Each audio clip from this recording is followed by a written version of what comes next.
Hi అండి. Welcome to my channel taste it. ఈరోజు వీడియోలో గుమ్మడికాయ వడియాలు మొదటిసారి పెట్టిన పర్ఫెక్ట్గా ఎలా రావాలో ఈ వీడియోలో చూపించడం జరిగిందండి.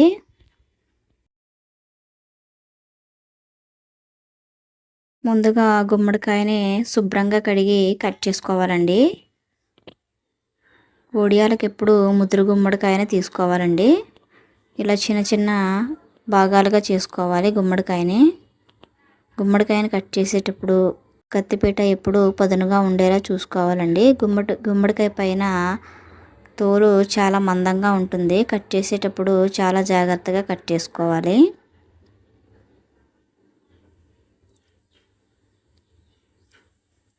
చిన్న ముక్కలుగా కట్ చేసుకోవాలండి. మరీ పెద్ద ముక్కలుగా కట్ చేసుకోకూడదు.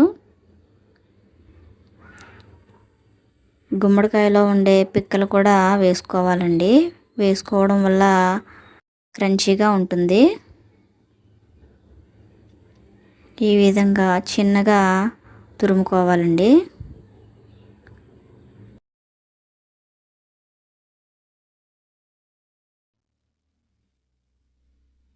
చాలా జాగ్రత్తగా కట్ చేసుకోవాలండి గుమ్మడికాయని, లేదంటే చేయి తెగే ప్రమాదం ఉంటుంది.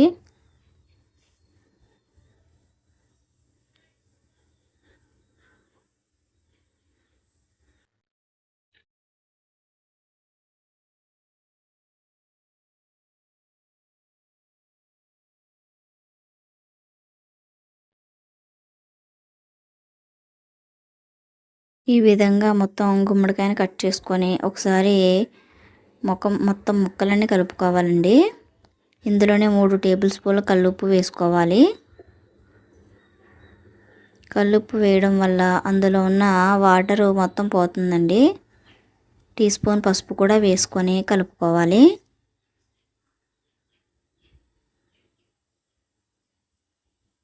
మొత్తం అంతా పసుపు ఉప్పు ముక్కలకి పట్టేలా బాగా నొక్కుతూ కలుపుకోవాలండి. ఈ విధంగా కలుపుకున్న తర్వాత రోకలితో దంచుకోవాలండి. ఈ విధంగా దంచుకున్నట్లయితే వడియాలు ఎక్కువ రోజులు నిల్వ ఉంటాయండి.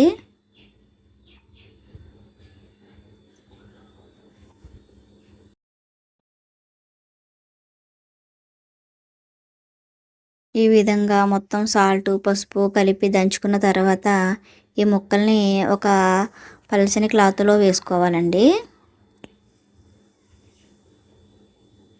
మనం వేసుకునే క్లాత్ పలచగా ఉండేలా చూసుకోవాలి.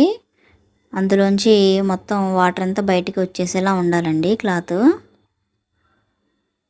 ముక్కలన్నీ ఇందులో వేసుకున్న తర్వాత దీన్ని పైన ముడి బిగించుకోవాలి.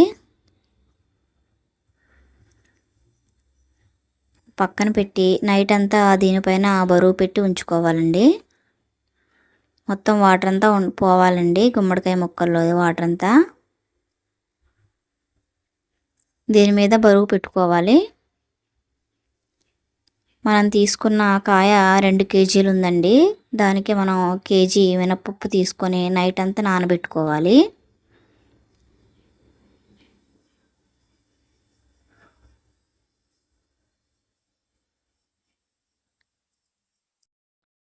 మార్నింగ్ ఈ పప్పుని శుభ్రంగా కడగాలండి, పొట్టు లేకుండా.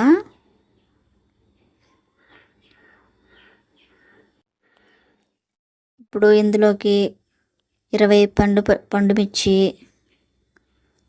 అల్లం కలిపి పేస్ట్లా చేసుకోవాలండి. పేస్ట్లా చేసి పక్కన పెట్టుకోవాలి. మనం నైట్ నానబెట్టుకున్న పప్పుని కూడా గ్రైండ్ చేసుకోవాలండి. పప్పు మెత్తగా ఆడుకోవాలండి.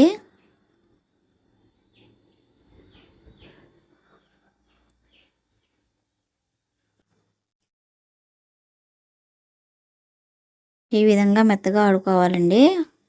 మనం నైట్ నానబెట్టిన ముక్కల్ని కూడా తీసి ఆ ముక్కల్లో మనం ఆడిన పప్పుని వేసుకొని ఒకసారి మొత్తం అంతా కలిసేలా కలుపుకోవాలండి.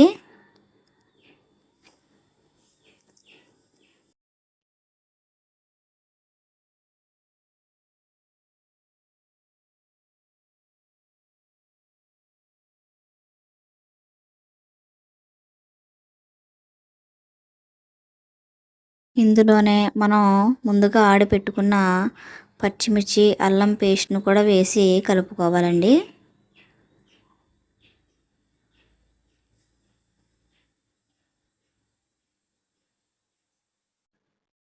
జీలకర్ర కూడా వేసుకోవచ్చండి, కానీ జీలకర్ర వేసినట్లయితే త్వరగా పాడవుతాయి. పచ్చిమిర్చి పేస్ట్ వేసిన తర్వాత మరొకసారి కలుపుకోవాలండి. కలుపుకున్న తర్వాత ఉప్పు సరిపోయిందో లేదో చూసుకొని వేసుకోవాలి. వేసుకున్న తర్వాత ఒక కాటన్ క్లాత్ తీసుకొని దాన్ని తడుపుకొని మనం కలుపుకున్న పిండిని ఈ విధంగా చిన్న చిన్న ముద్దలుగా పెట్టుకోవాలండి, వడియాల్లాగా. మరీ పెద్దగా పెట్టకూడదండి, లోపల త్వరగా ఆరదు. ఈ గుమ్మడి వడియాల్ని 2 రకాలుగా పెడతారండి. కూరకు పెట్టుకునే గుమ్మడి వడియాల్లో పిండి ఎక్కువగా వేసుకుంటారు.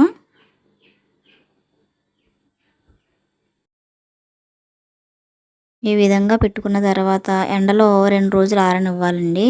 2 రోజుల తర్వాత ఈ విధంగా పూర్తిగా ఆరిపోతాయి. వీటిని సంవత్సరం పొడవునా స్టోర్ చేసుకోవచ్చండి.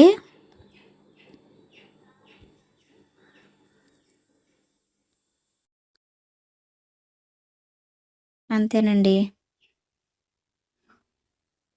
కర్రీకి, సాంబారు, పప్పులో కూడా ఈ గుమ్మడొడియాలు చాలా రుచిగా ఉంటాయండి.